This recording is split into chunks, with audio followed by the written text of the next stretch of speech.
Hola, buenas amigos que nos escuchan en Solidaria TV y en Radio Solidaria. Hoy estamos en la tertulia de amigos con Carlos Reich. ¿Qué tal, Rubén?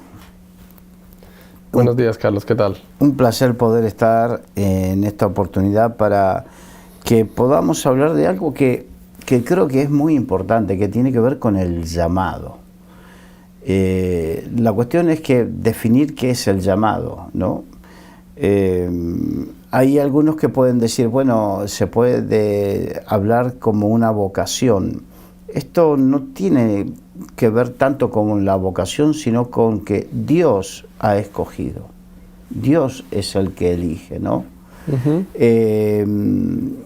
Y entonces de eso es lo que queremos hablar, porque el servir a Dios no es tanto por voluntad humana, sino por mandato divino. Y tiene que ver que, bueno, vamos a hablar y entender lo que significa. Muchos son los llamados y pocos los escogidos. Vamos a ver un poco de eso, pero te quiero invitar a que leas en Mateo capítulo 10, del versículo 1 al 4. Lee el primer versículo nada más. Entonces, llamando a sus 12 discípulos, les dio autoridad sobre los espíritus inmundos para que los echasen fuera y para sanar toda enfermedad y toda dolencia. Comienza con la palabra entonces. La palabra entonces es la palabra que marca que después de que estuvo hablando ciertas cosas, después de que sucedieron ciertas cosas, ¿y qué cosas sucedieron? Entonces, si nos vamos inmediatamente al capítulo 9, voy a leer nada más que los títulos para que te demos cuenta. Jesús sana a un paralítico, el llamamiento de Mateo,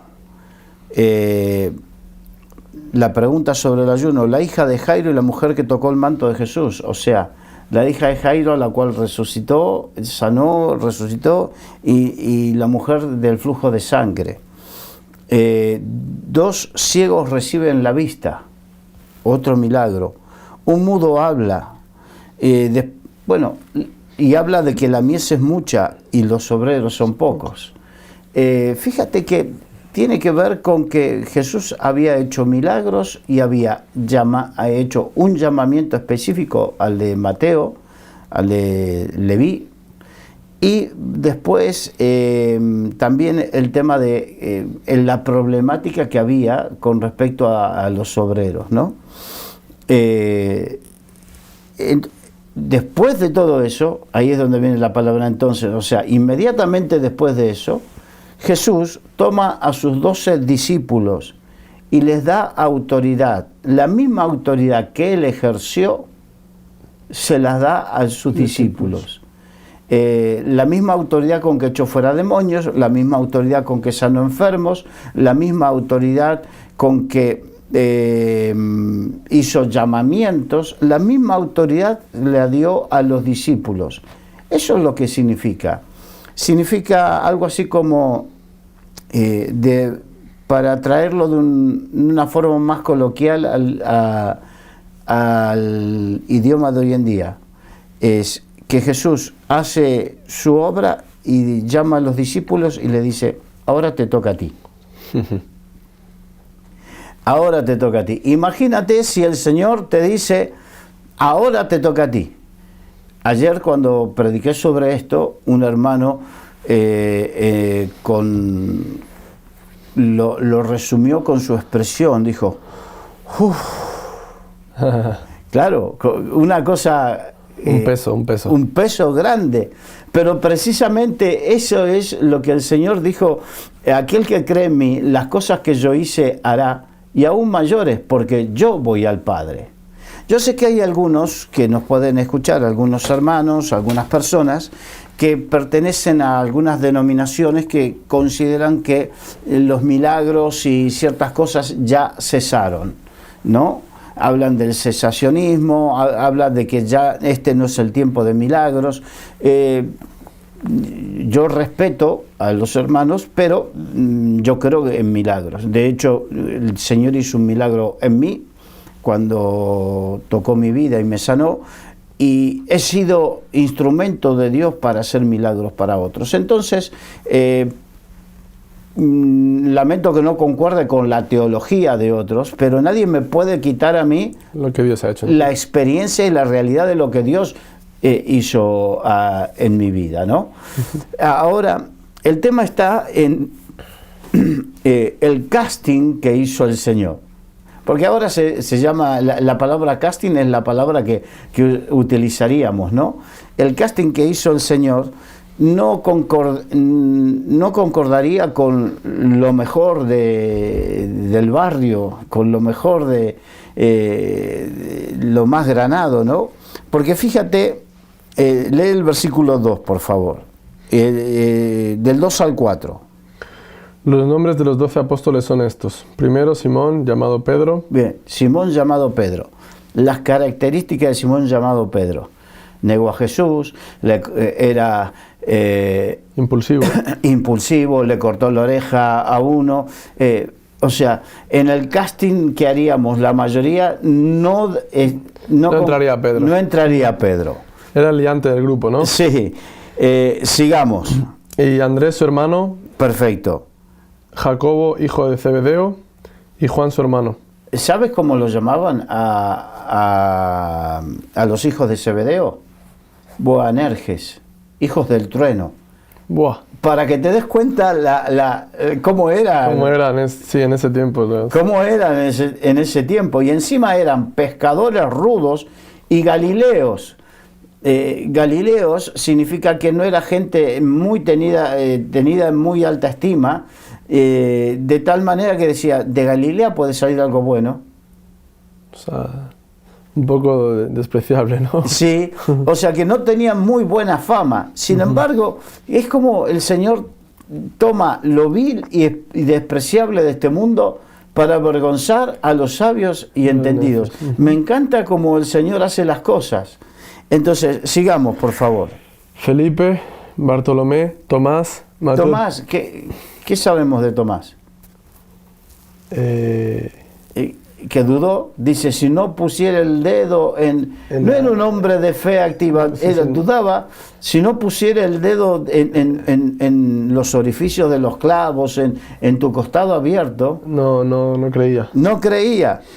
Mateo, el publicano. Bueno, cuando alguien quería insultar a alguien, le decía publicano y pecador. Cuando quería degradarlo moralmente, lo dice la Biblia, lo llamaban publicano y pecador. ¿Por qué? Y encima publicano antes que pecador. Porque los publicanos eran los que cobraban impuestos.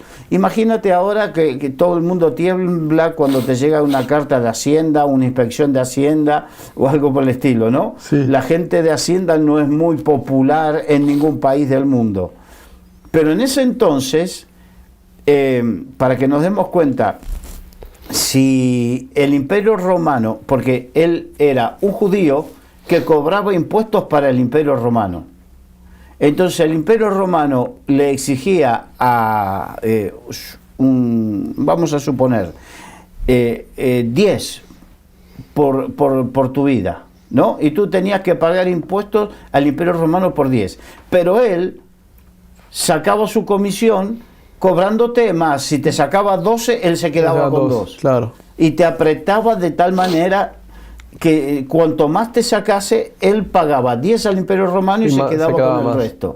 Entonces, para que nos demos cuenta que no era un hombre muy popular, no era un hombre tenido en cuenta, no era un hombre de los más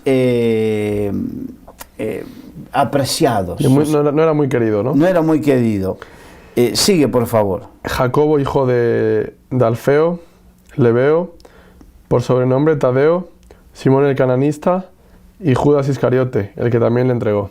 Ahora, Jesucristo, hay una característica tres características que tiene Dios. Es omnisciente, omnipresente y omnipotente.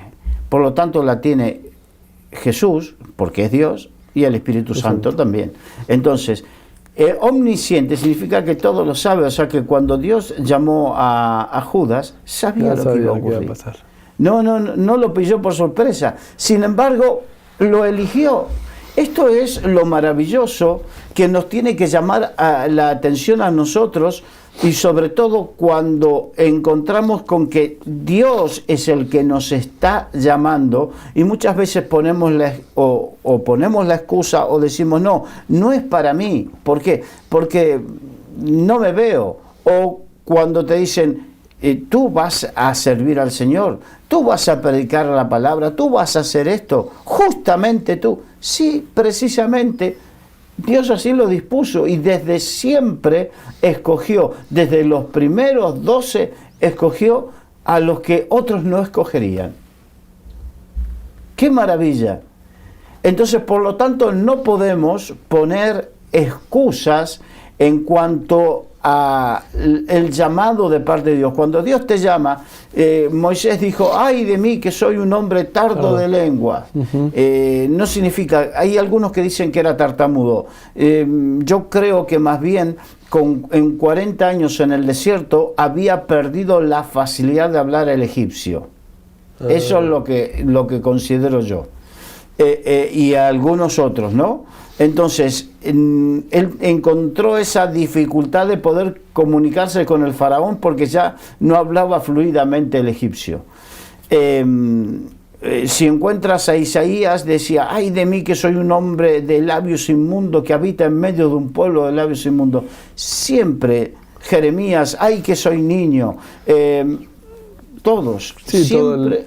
El hombre siempre busca justificarse. Siempre encontramos una justificación para no hacer caso, o para no creernos el llamado de Dios, o para no hacerle caso. Y este es muy, muy importante, porque cuando Dios te llama, no te pide por favor. Cuando Dios lo llamó a Mateo, le dijo una sola palabra: sígueme. Sí, ven y sígueme. Fíjate qué autoridad habría en esa palabra, qué autoridad, qué peso de gloria tendría esa palabra, que ese hombre dejó su futuro, su porvenir, dejó su posición económica, dejó todo y puso todo en peligro, porque el Imperio Romano lo iba a buscar para decir qué estás haciendo. Y entonces dejó todo en pos de una palabra: sígueme. Entonces, muchas veces podemos encontrar un montón de excusas, pero mira, cuando Dios te llama, fíjate lo que le pasó a Jonás. Jonás tuvo un llamado de parte de Dios a predicar a Nínive, y él puso un montón de excusas de tal manera que huyó. La presencia. Huyó de la presencia de Dios, huyó a Jope, y de Jope se subió a un barco que lo iba a traer a Tarsis. Se alejaba.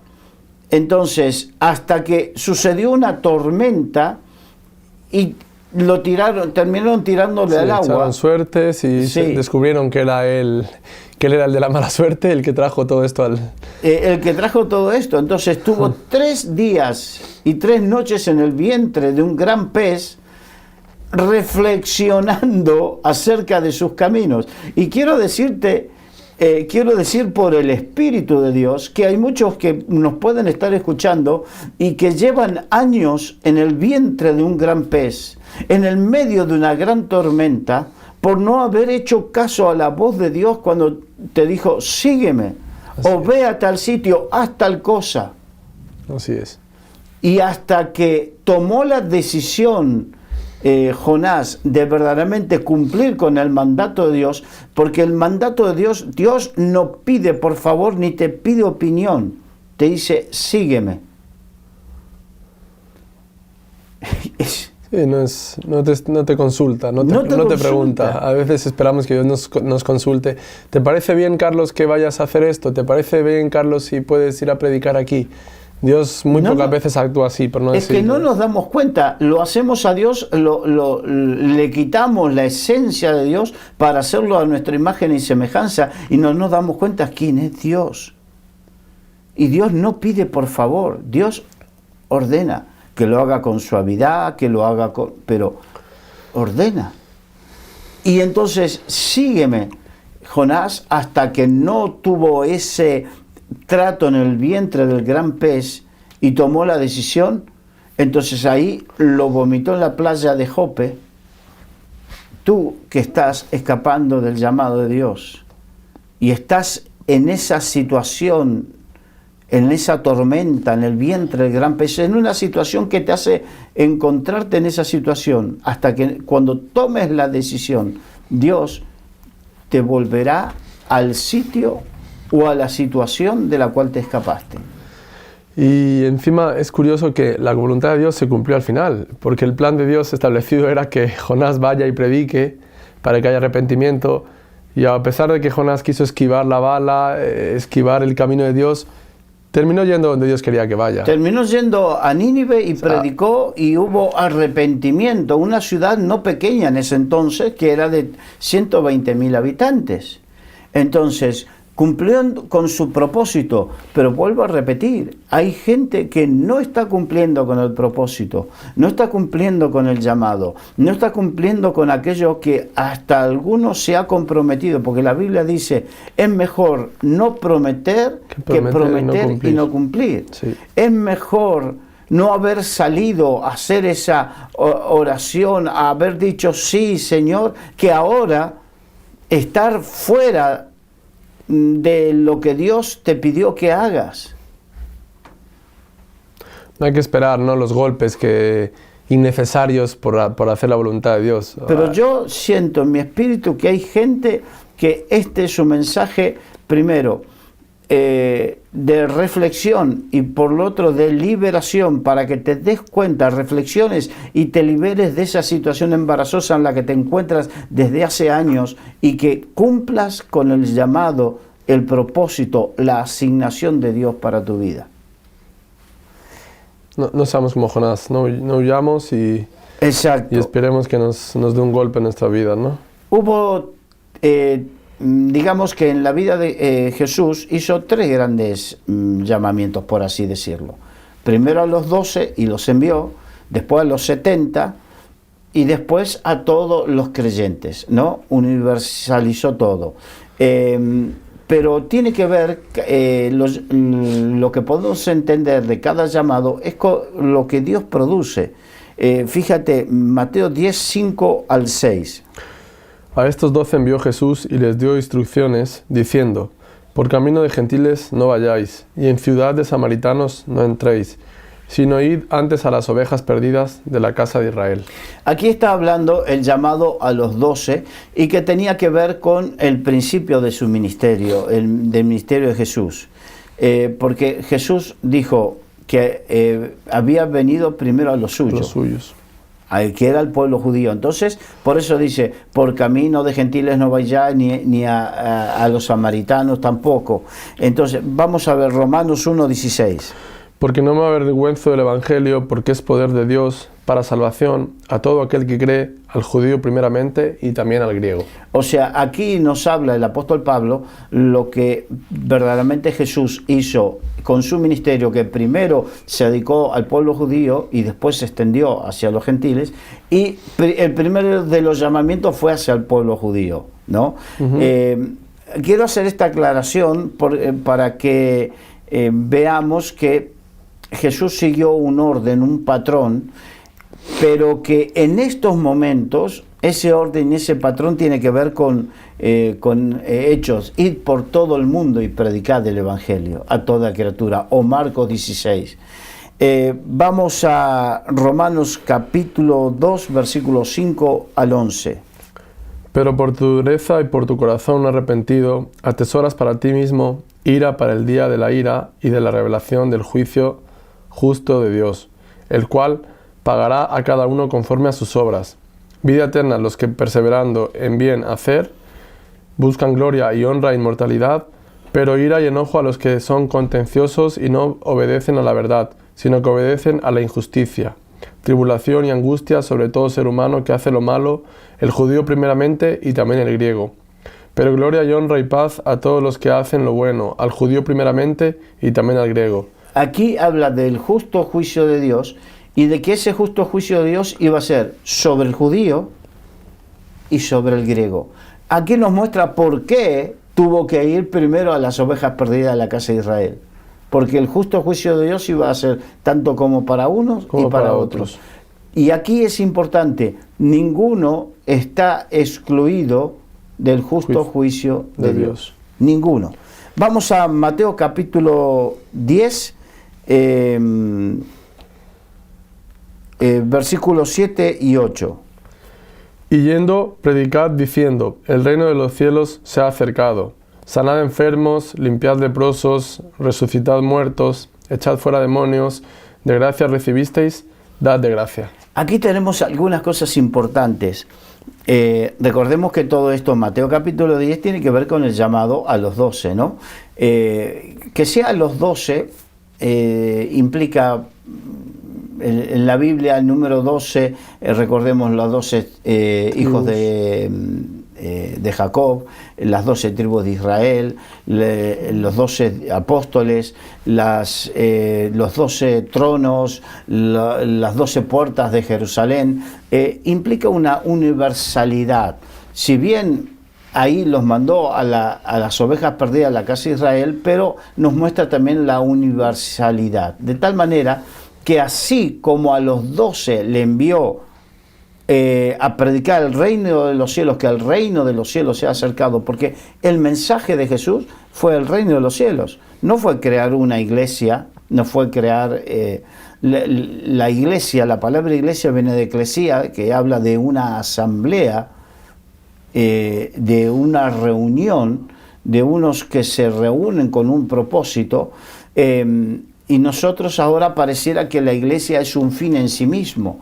El fin de la iglesia es el fin de la asamblea, que no es un fin en sí mismo, sino es de expandir el mensaje del reino, extender el reino de los cielos, ¿no? Sí.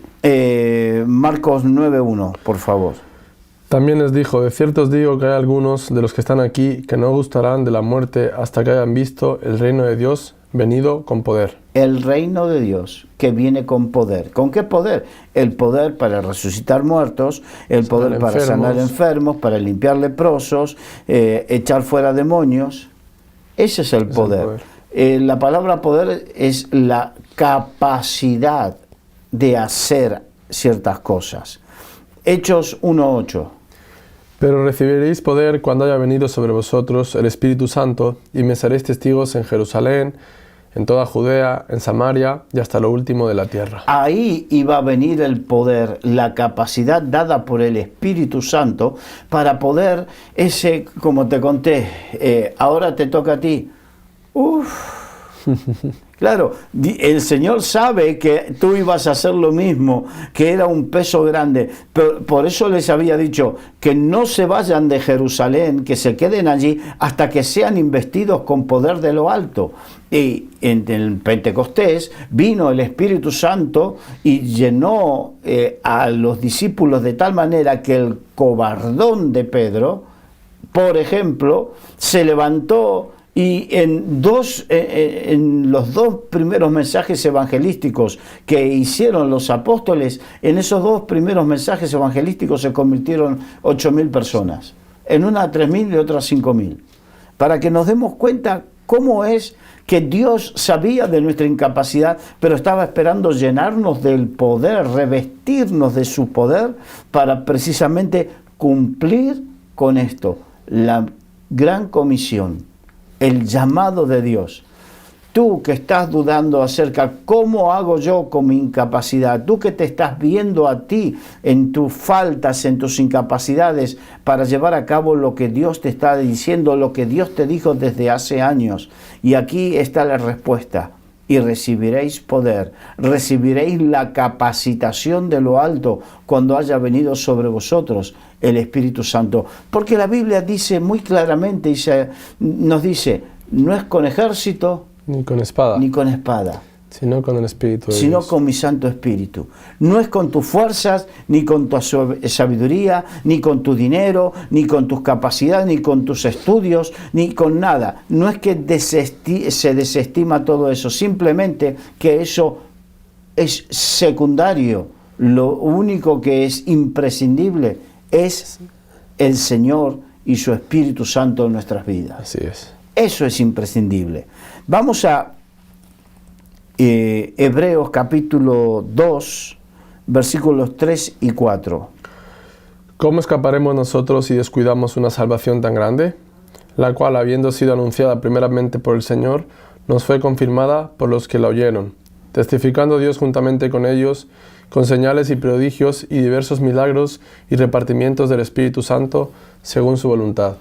O sea, aquí nos cuenta que lo que el Señor quería hacer, lo hacía por medio de su Espíritu Santo, lo sobrenatural de Dios. La Biblia habla de lo sobrenatural de Dios, su eterno poder y deidad, se hacen claramente visibles. O sea, ¿a través de quién? A través de la iglesia, a través de esos 12 que fueron llamados, que el casting no podría haber elegido lo peor. Pero así es con todos nosotros. Así es con cada uno de nosotros. Dios usa a su pueblo y Dios quiere usarte a ti con poder para orar por los enfermos, para echar fuera demonios. Dios quiere usarte, que te desarrolles. Una iglesia sana es una iglesia que propicia el ambiente adecuado para cada uno de los creyentes pueda desarrollarse conforme a los dones y talentos que Dios ha repartido a cada uno. Yo me acuerdo uno de los pastores de la iglesia donde estaba, en la que crecí, en la que conocí al Señor. Me acuerdo que dijo lo siguiente. Nos dijo en una reunión dijo, la función del pastor es descubrir los dones y talentos que Dios ha puesto en la congregación y hacerlos funcionar. Que se desarrollen y funcionen. La función del pastor no es solamente dar órdenes o ser la cabeza visible de una iglesia. Tiene un componente que es que otros crezcan. Esa es la función del pastor. Que el cuerpo funcione, ¿no? Que el cuerpo funcione.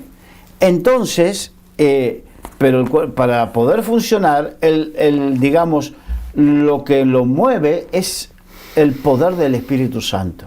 Entonces, Dios en una congregación quiere que la gente se aprenda y se anime a orar a Dios por ciertas cosas, a orar a Dios por los enfermos, para que sanen.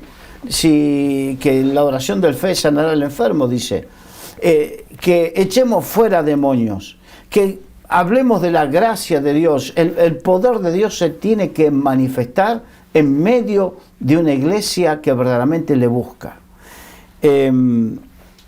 Aquí habla de prodigios, milagros y maravillas. Así que vamos a Marcos capítulo 6, versículos 12 y 13. Y saliendo predicaban que los hombres se arrepintiesen y echaban fuera muchos demonios y ungían con aceite a muchos enfermos y los sanaban. Aquí no eran los discípulos, no era Jesucristo, eran los discípulos. El Marcos capítulo 6 es el mismo pasaje o la misma historia que Mateo capítulo 10, la que estábamos viendo. Lo único que cada uno lo ve y lo cuenta de una perspectiva, desde su perspectiva. Es como si hay un choque y tú lo ves desde esa esquina, yo lo veo desde la otra, y vemos el mismo acontecimiento, pero nuestros ojos se centraron en matices un tanto diferentes, que se complementan. Siempre. No se contradicen. No, sí, van a la misma dirección. Van en la misma dirección. Entonces aquí habla de, y saliendo predicaban a los hombres que se arrepintiesen. Arrepentidos porque el reino de los cielos se ha acercado. Ese era el mensaje. Sí, el primer mensaje que predicó Jesús. Sí, ¿no? Y echaban fuera demonios como Jesús lo hacía. Y ungían con aceite a muchos enfermos y los sanaban como Jesús hacía. No dice que Jesús los ungía con aceite. No, eso no. Pero sí, escupió en el suelo, hizo barro y le sanó los ojos a uno. A veces fue Pablo también, sí. en un paño de... Entonces, pero sí, hay que hacerlo. Yo me acuerdo, mira, esto es una anécdota que yo la considero graciosa, pero en su momento fue dura en mi vida. porque al principio, cuando llevaba poco tiempo, un año, menos de un año en la iglesia, era muy activo en la iglesia, en el sentido que era de los que estaban permanentemente. Entonces los líderes de la iglesia me decían, mira Carlos, yo había sido sanado de enfermedad, entonces yo oraba, Señor, úsame para sanar, ser un instrumento de sanidad para otros. Y me acuerdo que hice esa oración y al tiempo el Señor comenzó, porque Dios escucha las oraciones, cuando tú te comprometes y le dices quiero esto y el Señor dice sí, te va a poner a prueba. Entonces me mandaron a orar por los enfermos, entonces yo fui con toda la fe el que está en el primer amor está en las primeras obras, en la primera fe. Fui a orar por los enfermos, fui a un hospital, me mandaron a una casa, me mandaron como 5 o 6 personas en un par de semanas y de repente, no más, pero 5 o 6 de ellas cuando pregunté me dijeron, fulano partió con el Señor y el otro, la mujer esta que fui a visitar a la casa, la están velando. Bueno, tenía los primeros 5 o 6 se me murieron todos. Sí, parecía más el enterrador que el sanador. Que el sanador. Entonces, yo hago una broma, pero no quería orar ni por los alimentos por si me moría envenenado. Pero me pasaba eso. Y la gente insistía en que yo siga. Y yo decía, pero que los mando al otro barrio. No, me van a seguir mandando ahora que no sé qué tengo, que los mando al otro barrio. Pero resulta que me seguían enviando y en la obediencia está la bendición. Está la bendición. Tuve esa lucha dentro mío que no quería. Porque después te haces de mala fama y las bromas, mira, ahí va, no ores por mí ni de casualidad, me decían. No me tengas ni en tus pensamientos. Sí, ¿no? Entonces, pero después Dios comenzó a usarme para sanar una persona de un cáncer en la garganta. Me estoy acordando ahora y hacía muchos años que no me acordaba de eso. Una persona que tiene cáncer en la garganta, personas con problemas en las espaldas, bueno, así. Y comenzó a fluir eso. Entonces te das cuenta de que Dios sigue queriendo sanar a los enfermos. Dios sigue queriendo. Entonces, esto es, como dije hace unos minutos, esto quizás no coincida con la teología de alguien, y discúlpenme, pero esto no me lo pueden robar. No me lo puede extraer nadie de mi interior, de mi corazón, porque esta es la experiencia que he vivido. De hecho, yo pienso que si, bueno, es respetable, ¿no? Pero pienso que si quitas esto a Dios, lo haces pequeño. Sí. Si crees que Dios ya no hace milagros, sanidades y que los dones ya no se efectúan hoy en día, creo que limitas a Dios. Sí, y eso es una herejía muy grande. Exacto. Y no estoy contando lo de echar fuera demonios porque he vivido experiencias tremendas también en eso. Lucas capítulo 9, versículo 6. Y saliendo pasaban por todas las aldeas, anunciando el Evangelio y sanando por todas partes. Los mismos. Marcos 10, Mateo 10, Marcos 6 y Lucas 9 cuentan desde otra perspectiva, ¿no? Desde otro... Exacto. Ahora vamos a Lucas capítulo 10, versículos 17 al 20. Volvieron los 70 con gozo diciendo, Señor, aún los demonios se nos sujetan en tu nombre. Y les dijo, yo veía a Satanás caer de los cielos como un rayo. He aquí os doy potestad de hollar serpientes y escorpiones, y sobre toda fuerza del enemigo, y nada os dañará. Pero no os regocijéis de que los espíritus se os sujetan, sino regocijaos de que vuestros nombres están escritos en el reino de los cielos. Fíjate, habíamos dicho que primero me envió los 12, después los 70, después universalizó todo. Aquí vemos que los 70 habían recibido tal autoridad y habían experimentado que los demonios se les sujetaban en el nombre de Jesús. Entonces, otra de las cosas que experimenté, y no solamente yo era de joven, era bastante miedoso cuando no era de esos que veían películas de terror. Hay gente que ve películas de terror y ve cosas y no se inmuta. Me acuerdo cuando me llevaron a ver El Exorcista, como yo tenía amigos mayores que yo, entonces me llevaron a ver El Exorcista y nos tocó la primera fila. Y yo, que tenía pocos años, yo sé que esa película era prohibida para mayores, pero en esa época entramos igual en un cine. No me hagan dar detalles, por favor. Y entonces tocó en la primera fila y estaba así. Y yo vi la película del Exorcista así, porque tenía un miedo. Entonces tenía ese miedo de que salían brazos de debajo de la cama y te agarraban. Y entonces no es que era uno de esos valientes echados para adelante, como se dice aquí en España, pero cuando el Señor tocó mi vida y comenzó a usarme para sanar enfermos, me hizo enfrentarme a situaciones de gente endemoniada. Y me acuerdo, esta es otra experiencia que alguna vez creo que la he contado.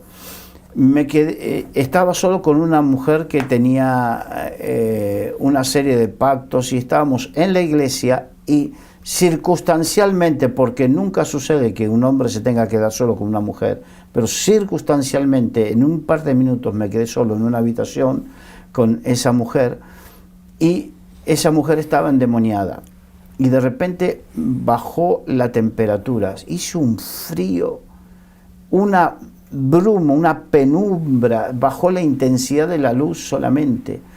Y el demonio, hay algunos que tienen esa capacidad de hablar a través de la persona y dijo: Carlos, tienes miedo, estás temblando.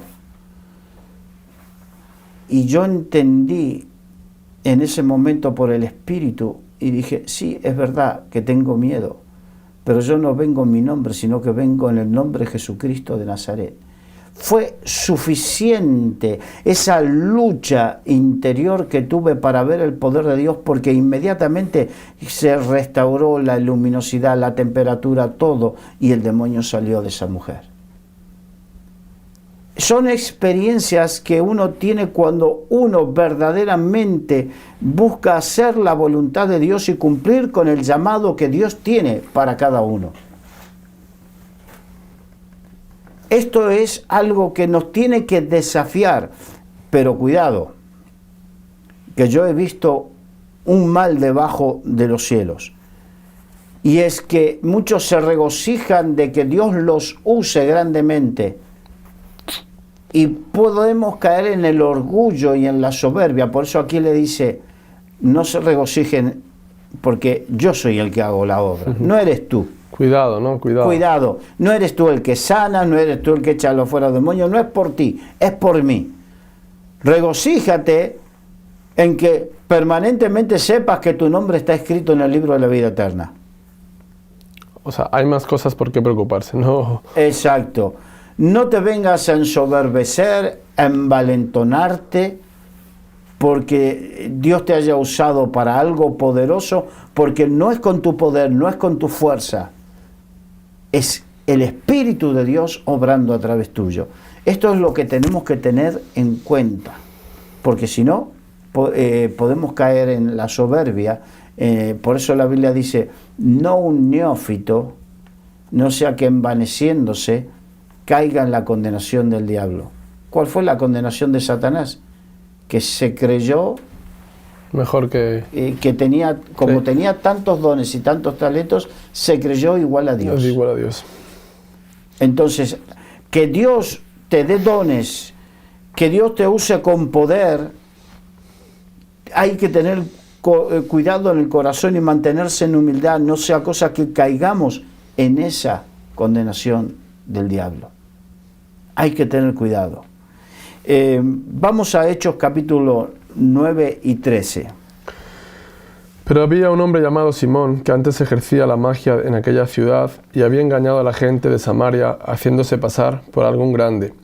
Y a este oían atentamente todos, desde el más pequeño hasta el más grande, diciendo: este es el gran poder de Dios.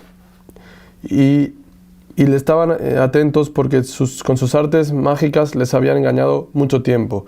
Pero cuando creyeron a Felipe, que anunciaba el Evangelio del reino de Dios y el nombre de Jesucristo, se bautizaban hombres y mujeres. También creyó Simón mismo, habiéndose bautizado, estaba siempre con Felipe, y viendo las señales y grandes milagros que hacían, estaba atónito. El Señor dijo, de gracia recibiste, dad de gracia. Habla de un llamado donde Él primero te hace experimentar su gracia y que con otros comparta su gracia. Pero hay gente que ve y que tiene otras intenciones. Aquí este hombre, Simón el mago, tenía otras intenciones. Sí. Lo importante del llamado es verdaderamente la intención del corazón. Por eso, o mejor dicho, lo importante del que sirve es cuál es la intención, la verdadera intención del corazón. El por qué lo hace, ¿no? El por qué lo haces.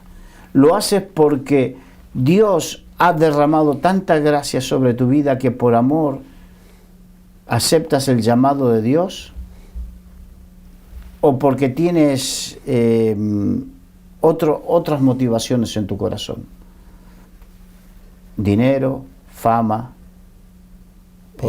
poder, influencia. Hay que tener en cuenta cuáles son las motivaciones del corazón. Si las motivaciones no son las correctas... Da igual lo que hagas, que no... Exacto.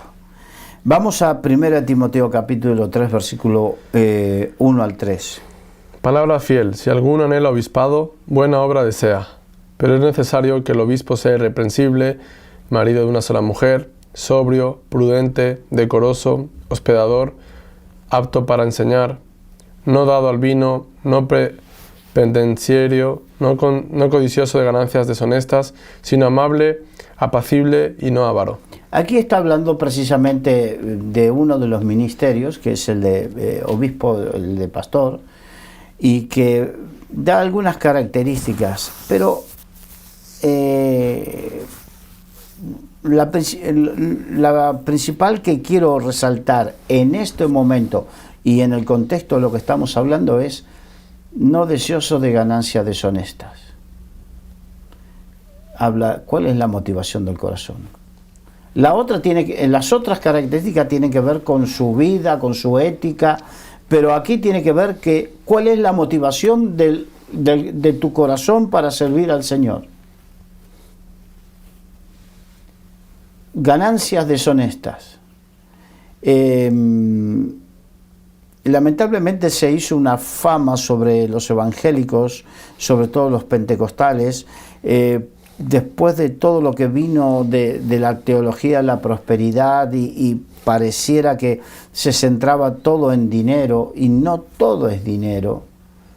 No, porque hay gente que quizás tendría buenas intenciones, pero hay gente que seguramente habría algunos que estaban codiciosos de ganancias deshonestas. Yo me acuerdo cuando hubo uno que le ofrecía dinero a Pedro porque veían, Pedro estaba lleno del Espíritu Santo y como Dios lo respaldaba y quería pagar para poder hacer el mismo, y Pedro le dijo, perezcas tú y tu dinero. Hay cosas que no tienen que ver con las ganancias deshonestas, con el dinero. No es, en esto pensad, en todo lo honesto, todo lo puro. Todo lo puro. Uno no tiene que entrar en el ministerio ni por fama, ni por dinero, ni por nada. Que después, como consecuencia de ejercer con un corazón puro el ministerio, viene todo lo demás, bueno, pero es la consecuencia de ejercer con un corazón puro. No es que era la motivación, lo que te motivaba. Y vamos a 1 Pedro 5, 2, 3. Apacentad la grey de Dios que esté en vosotros, cuidando de ella, no por fuerza, sino voluntariamente, no por ganancia deshonesta, sino con ánimo pronto, no como teniendo señorío sobre los que están a vuestro cuidado, sino siendo ejemplos de la grey. Esa es la motivación correcta. No buscando lo tuyo propio. No buscando lo tuyo. No quiero desarrollar más eso. Ya. Yo creo que está bien, ¿no? Sí, no hace falta tocar. Ahora, vamos a terminar con algunas, en Mateo 9 comenzamos y vamos a terminar con Mateo 9, pero algunas características que es más importante que tengamos en cuenta, por lo menos lo creo yo en este momento. Mateo 9, versículo 9 y 10. No os proveáis de oro, ni plata, ni cobre en vuestros cintos, ni de alforja para el camino, ni de 2 túnicas, ni de calzado, ni de bordón, porque el obrero es digno de su alimento. Ahora, ¿qué significa? Obviamente, y lo voy a traducir, esto es en aquella época, estamos hablando de 2000 años atrás. En la actualidad sería, bueno, que tenga un respaldo bancario, que tenga en la cuenta, que tenga los suficientes respaldos económicos para que, bueno, no sé, el Señor le dijo, no esperes, y porque hay gente que tiene el llamado, recibió palabra, el llamado de parte de Dios, sin embargo, se está reteniendo por temas económicos. Algunos por miedo a cómo van a enfrentar el llamado económicamente y otros porque la familia le presiona y le dice, ¿y de qué vas a vivir? ¿Y qué vamos a hacer? Y aquí dijo, no os proveáis de lo económico. Sí, incluso es un tema que pasa mucho en las iglesias porque la gente es llamada a asistir a los cultos y por el trabajo que coincide el día del culto dejan de asistir a la iglesia, al llamado de Dios, por recibir un sueldo al final de mes. Y vienen las dudas, las desconfianzas de es que si no, no llego, es que cómo hago, y ahí vemos que el llamado de Dios lo hacen a un lado por las finanzas, ¿no? Y hay muchos, y lamentablemente hay muchos que han dejado el llamado de Dios por el tema económico y por tener mi libertad, mi independencia, y resulta que no tienes ni libertad ni independencia. ¿Por qué? Porque estás con la esclavitud, por así decirlo, de las cuentas, de un montón de cosas. Y no es que entras en el ministerio y no tienes cuentas, las tienes, pero vemos como Dios provee. Es un orden de prioridades, ¿no? Es un orden de prioridades y que tiene que ver con la fe. Y aquí Jesucristo dice que el obrero es digno de su salario, el obrero es digno de su comida, de su cuidado, que Dios es el que provee. Quizás, claro, depender de Dios hace que tengas que morir a tu yo. Pero eso es la fe.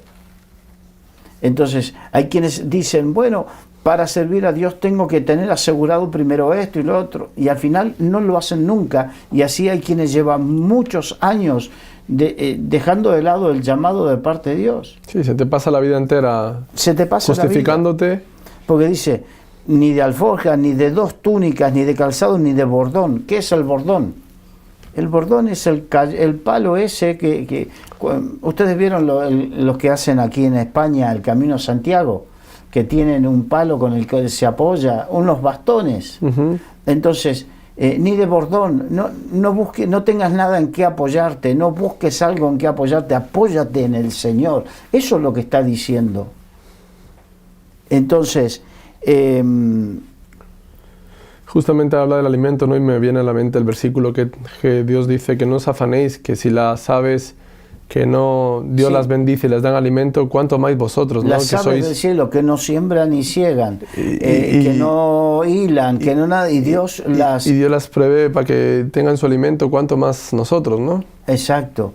Entonces, tenemos que tener en cuenta, y en mi espíritu siento de gente que está acordándose ahora de que muchas veces les han dicho acerca de esto, de no te preocupes, que Dios te provee, ten fe que Dios te provee, y verdaderamente te has dejado presionar por la familia, te has dejado presionar por las circunstancias y has dejado el llamado de parte de Dios de lado, y hoy no tienes ni la libertad ni la felicidad familiar, ni la libertad que querías, ni la felicidad familiar. Hoy es día de desafío para que volver a retomar lo que Dios, porque hay, como Jonás, volviendo al ejemplo de Jonás, 3 días y 3 noches para reflexionar hasta que aceptó volver al llamado de parte de Dios.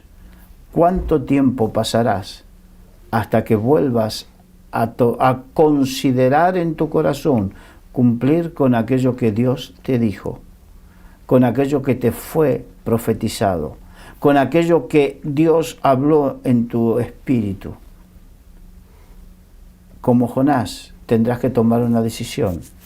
Como Jonás, tendrás que tomar esa decisión o seguir en el vientre del gran pez. Y continúa, por favor. Mas en cualquier ciudad o aldea donde entréis, informaos quién en ella sea digno y posad allí hasta que salgáis.